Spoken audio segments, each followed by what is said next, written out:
Depuis plus de 40 ans, nous envahissons la fanfic et pourrissons vos histoires préférées. Qui nous sommes? Vous en avez sûrement une idée, bien que nous soyons en apparence tous très différents. Et combien? Difficile à dire, mais une chose est sûre, nous sommes légion.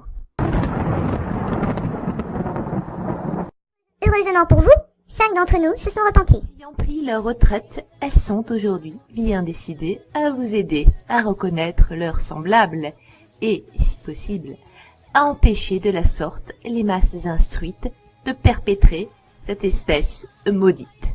Nous appelle la Société des Marissus.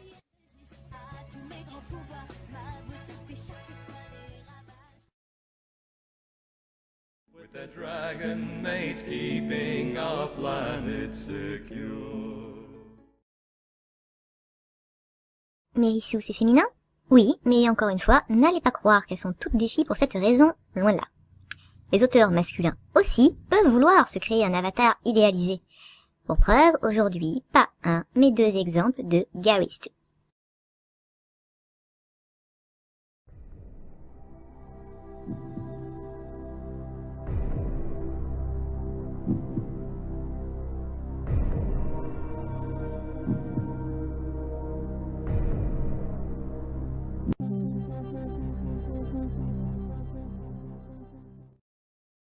Je l'avais dit précédemment, le concept de la Mérissou est né en 1973 à la réaction à la palanquée de personnages originaux pullulant dans la fanfic Star Trek de l'époque, à savoir des enseignes surdouées de 15 ans et demi. En tout cas, c'est ce qu'était la Mérissou originelle de Paula Smith qui popularisa le terme. On imagine donc l'ironie de la chose quand une version de Gary Stu d'un tel personnage débarqua dans La Nouvelle Génération, série qui faisait suite. Initialement, on songea à introduire une adolescente nommée Leslie. Pourtant, le genre du personnage fut changé. Et en outre, il fut rebaptisé Wesley, deuxième prénom du créateur originel de Star Trek, Gene Roddenberry. L'homme cherchait-il à avoir un avatar dans son œuvre? Wesley embarque à 15 ans, entre autres, parce qu'il est le fils du médecin de bord. Reste qu'il est absurdement jeune et censé être un génie. Une entité extraterrestre l'appelle le Mozart du voyage de l'espace-temps.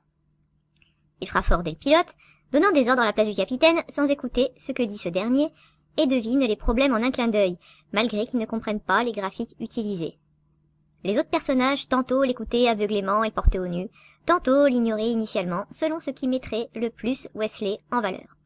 Mais qu'importe. Ce dernier se mêlait de tout et résolvait toutes les crises. Pour ce faire, la plupart des autres personnages devaient perdre pas mal de points de QI, car eux aussi sont supposés être très qualifiés. Une grève des scénaristes en 1987 forcera à user de scripts d'urgence, où Wesley sauvait la situation pour au moins 3 épisodes. Heureusement, le personnage pouvait être sujet au doute dès la 2e saison, et sera jeté dehors à la 5e, après une faute qui tue un de ses camarades, pour une fois. Wesley ne sera pas facilement pardonné, et les producteurs avaient-ils compris où était le problème avec le personnage? Il ne reviendra que pour l'épisode final. Le Wesley est l'ancien titre de la section Creator Pet, ou le chouchou du créateur, sur TV Trop. Et même le comédien-interprète, Will Wheaton, déteste son personnage et s'exclame souvent « Tais-toi, Wesley !» Shut up, Wesley. dans sa review d'épisode de Next Generation. C'est à ce titre que Will Wheaton jouera volontairement son propre rôle de façon exécrable dans The Big Bang Theory. Il sera par exemple responsable d'une rupture entre 2 personnages.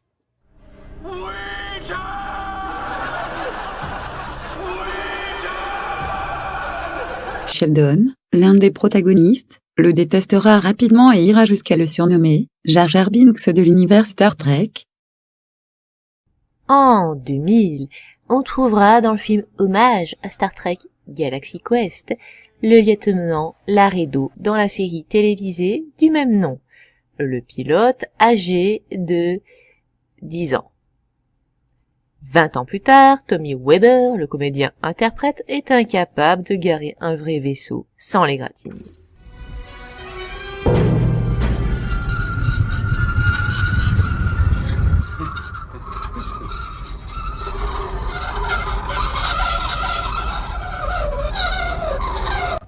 une parodie plus qu'évidente du prodige Wesley, et de la Mary Sue originale peut-être. Will Wheaton n'aura qu'un regret concernant Galaxy Quest, ne pas avoir pu jouer un fan exécrable dedans.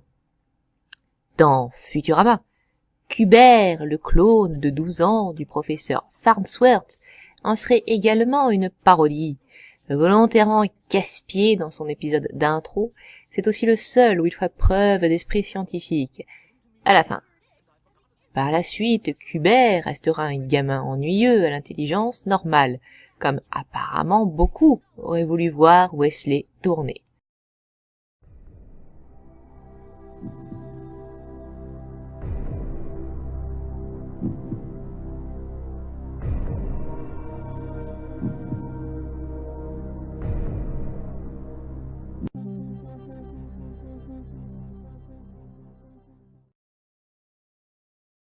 Voilà qui peut être sujet à polémique et beaucoup diront « en voilà un bien moins pénible que les précédents ».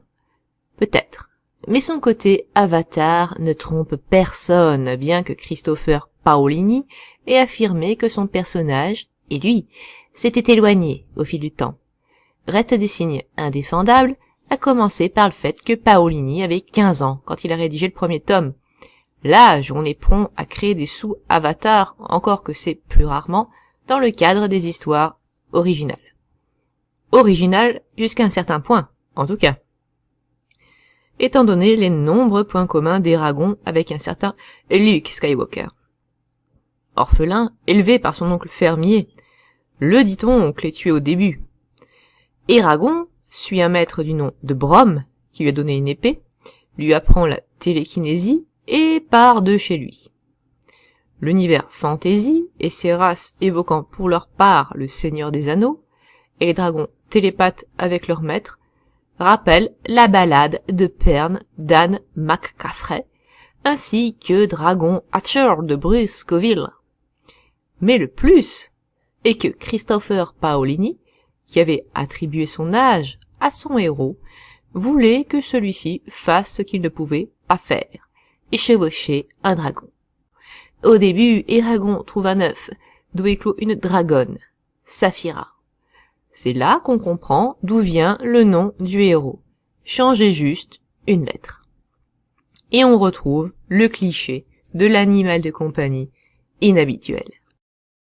Par la suite, Brom meurt, car le maître meurt fréquemment dans les histoires de Sioux. Mais il se révélera être le vrai père d'Eragon. Or, la filiation floue est aussi un cliché commun. Cela apparente Eragon à un personnage clé, son demi-frère, Murtagh, qui est diabolique, bien sûr. Arrivé chez les elfes, Eragon sera transformé magiquement en hybride par ces derniers. L'hybridation est également commune, mais le faire par magie peut être considéré comme donnant des points malus. En outre, il fréquentera Arya, princesse elfe très belle, car abondamment décrite, et qui possède aussi un dragon et obtient un score de Sioux élevé, à savoir 53 points. Eragon a eu 2 épées, Zarok et Brisingre. La seconde est magique et peut s'enflammer, tandis qu'il possède aussi l'aile du Nari, un talisman permettant de communiquer et augmentant la puissance. Enfin, il possède certains pouvoirs comme reconstruire le visage d'un bébé affligé d'un bec de lièvre. Et devient chef du peuple des Vardens, tout en finissant par tuer le roi grand méchant de l'histoire. On peut pourtant se poser certaines questions sur sa moralité. Eragon interdira à un père de revoir à jamais sa fille, qui s'opposait au mariage de cette dernière avec le cousin du héros. Et de mentir aussi aux intéressés en prétendant le père mort. Mais qu'importe. De façon caractéristique qui n'aime pas, Eragon finira mort ou changera d'avis. Bien sûr, tout cela a séduit quand même assez de lecteurs pour une adaptation cinématographique, mais il n'eut qu'un film, celui-ci n'ayant peu convaincu. Embarras à l'idée d'adapter la suite. La checklist des caractéristiques d'Eragon était quand même assez complète, à une nuance près. Arya finit par lui retourner ses sentiments, certes, mais à ce moment-là, Eragon quitte son monde, la Laguesia et Arya pour toujours, afin d'entraîner d'autres dragonniers. Le stew relationnel est donc évité de justesse. Un 5e tome, ou une 2e série, serait envisagé, certes, mais la question est en suspens depuis 2011. Il n'y a pas de mal, bien sûr, à faire un amalgame de ces univers de prédilection, et de l'articuler autour d'un soi idéalisé. Tout le monde l'a fait à 15 ans. Mais dans ce cas, le résultat se retrouve sur un site de fanfiction ou dans une rédaction. Christopher Paolini étant fils d'écrivain et d'éditeur, il dut obtenir son contrat les yeux fermés. Et voici comment on se retrouva au format roman de façon prématurée.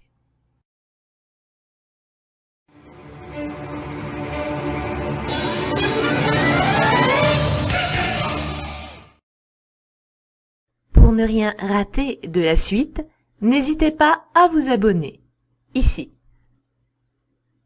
Si vous souhaitez nous suivre sur les réseaux sociaux, c'est par ici. Et bien sûr, si tout cela vous a plu, et n'hésitez pas à le partager. Évidemment, si vous oubliez, je pourrais bien demander à une collègue de venir envahir et pourrir votre dernière histoire préférée. C'est vous qui voyez.